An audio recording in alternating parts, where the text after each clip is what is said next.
Hey Jerry, I just wanted to ask you a question on this piece here that I wrote.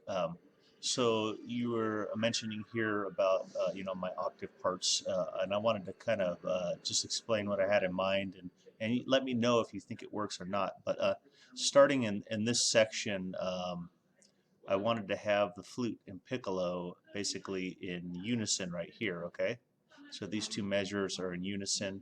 We have this kind of like tight harmony here with all three, with the two flutes and the piccolo, and then I wanted to go into just real tight unison.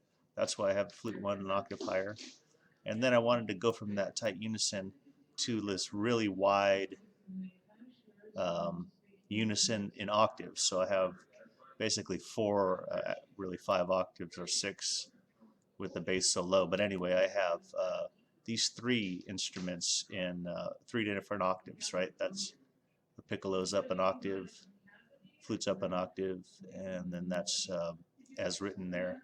And then when we get to this point, basically everything kind of comes back together. The piccolo comes down to this octave, and then flute one comes down to this octave, even though they're still an octave apart. We have and then the harmony here. So that was the idea there, and I don't know if that really makes sense, with the song, because this is kind of a short section, maybe not, uh, but that was kind of what I was aiming at for there, right there. But the other thing I try to do is to see if this piccolo sounded good an octave higher all the way to the end, but I couldn't even hear the pitches when these were an octave higher, so that's why I brought it back down. Anyway, just let me know what you think about that. All right, thanks a lot.